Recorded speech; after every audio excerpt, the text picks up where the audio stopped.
it's kind of weird that LNG refuses to talk about the nameplate.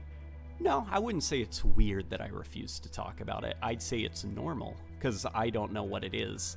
And if it is a hot topic, I'd prefer that we just have fun complaining about Halo rather than getting into conversations that have a bunch of people yelling at each other, you know? So there's nothing weird about it.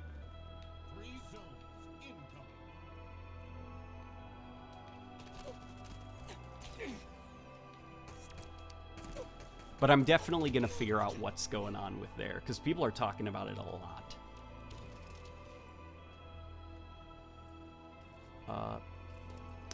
I don't want to even know how catastrophic Infinite would have been without Joe Staten. So far as I know, he reorganized and streamlined a lot in the production.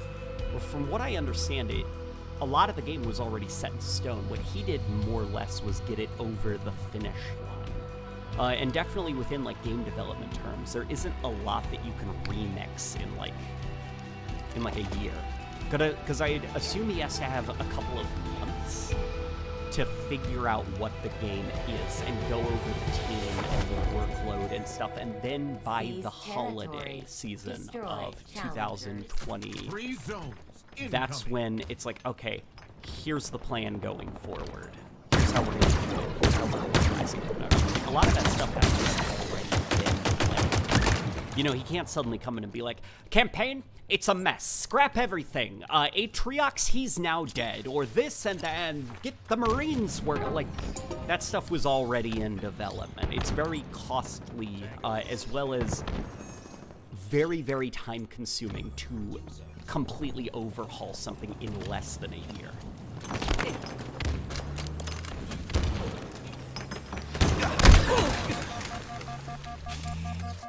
Jack Cooper says they called it, the color scheme for it, Bonobo. The majority is ours. Hooray. I'll look more into that. I don't know enough about the developing situation, so I'm not going to comment on it, but... Oh no. Come on, Halo. I just want you to have an L, man. Why is it so hard for Halo to just have a win? It's like a lower stakes Fallout 76 situation. Remember how Fallout 76, its live service content was always wildly scandals or problems? Halo is doing that, but in Halo tradition,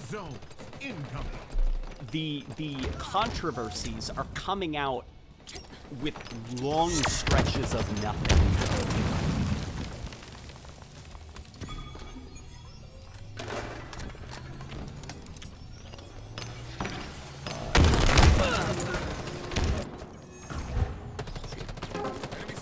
Higher expectations of game developers as a whole. I wouldn't say that. I feel like our expectations are kind of met. I mean, you know, a lot of these things people say, like, are the expectations too high for Halo? No, these are the expectations Halo has set for itself. You know? We're not coming out of the woodwork and demanding stuff Halo has never done before.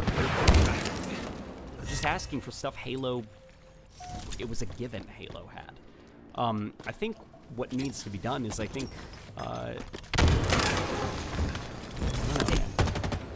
don't know what needs to be done, to be honest. What is this? That's okay. Is that new? I can't tell, man. Free zone. Run you. You seem cute. Oh, this thing's green. When you actually run it, it looks black and gold here, but it's not. It's actually green.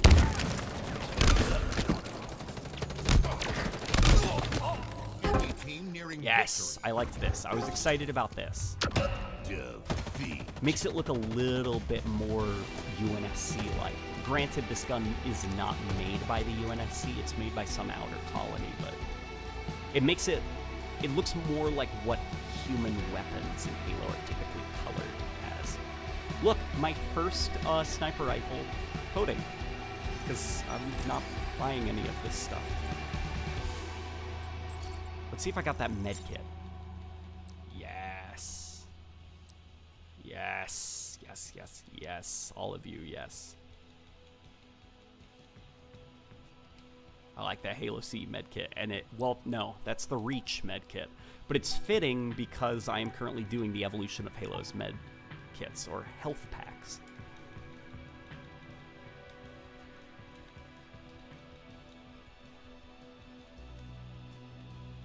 It's going to be a briefer video, and I think the plan I want to get to is a weekly mini evolution video that talks about something that hasn't shown up a lot, like the health packs. So that'll give me an opportunity, because they'll be shorter, probably like 10 minutes or under, and it'll be about super niche topics that nobody would care about, such as the evolution of Halo's water technology.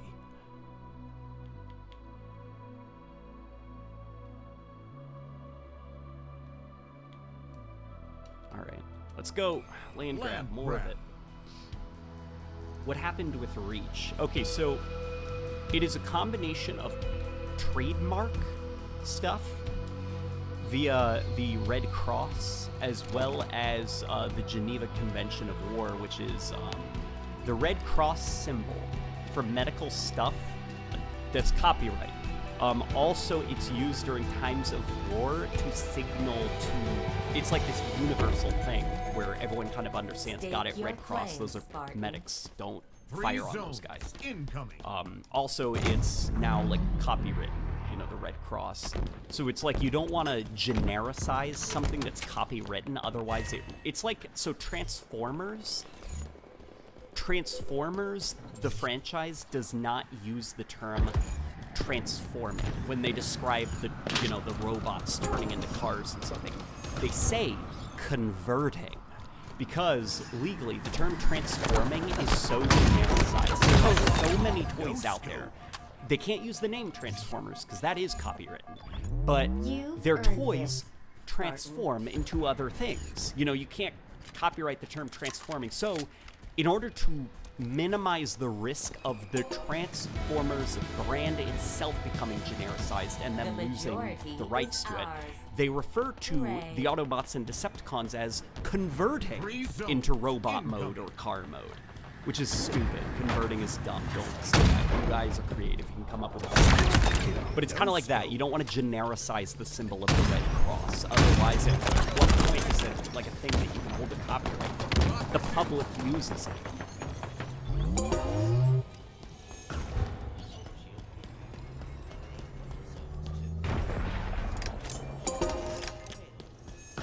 This is a pretty cool camo. I'm not gonna run it for long because I'm gonna switch back to something that looks a little bit more,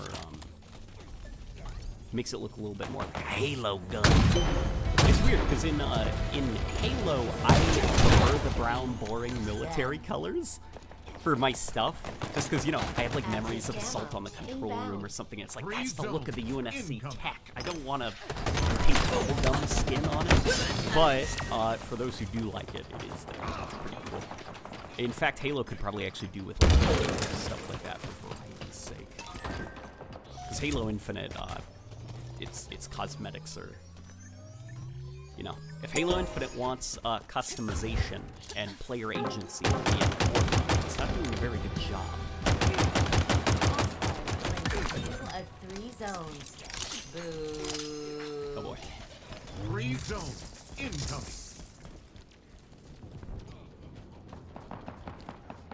Relating everything to Transformers like a true fan, LOL.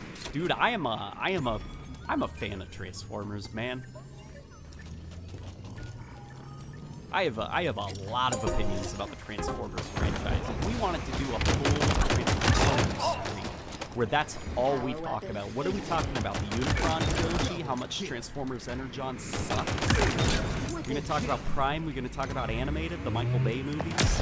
Power weapons on the field. Generation 1, Beast Wars, Beast Machines. I've got opinions about all of them. Even Robots in Disguise, not to be confused with the Transformers Prime spin-off. I mean the original Robots in Disguise cartoon, the like 1 season that was ported from Japan while they were making the Unicron trilogy.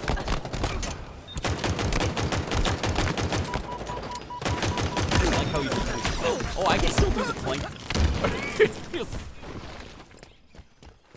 Soundwave is the best Transformer. Depends on the incarnation. Soundwave is usually the best Transformer. Unless it's Transformers Cybertron. That Soundwave is something. Active camo. Even the Michael Bay Soundwave is pretty cool. Victory. Except it is kind of dumb that they got rid of his like synthesized voice in the movie. Camo available. He's just like, 2 zones. Soundwave Productions. And he's like, okay, so he just sounds like a guy. But I'm not sure if like that like modulated voice would have like translated a bit corny into live action. That's probably maybe why they didn't do that. They thought like modern audiences would be like, listen, I buy the cars turning into giant robots, but that silly voice, that's too far.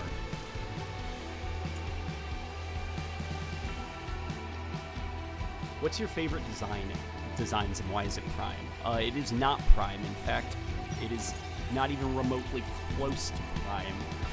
All of Prime's Transformers look like Bumblebee. They're all humanoid with their car parts as pecs and the little wing doors. They're very uninspired and boring. I hate them. They look like they're desperately wanting to look like the Bay Transformers, but they don't have the budget or the rendering power to be able to make things that complicated. So they settled with discount Bay Transformers. I don't like them.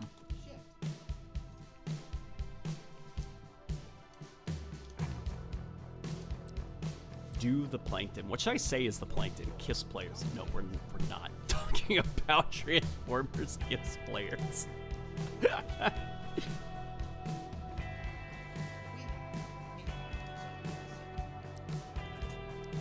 Wasn't Soundwave the most loyal and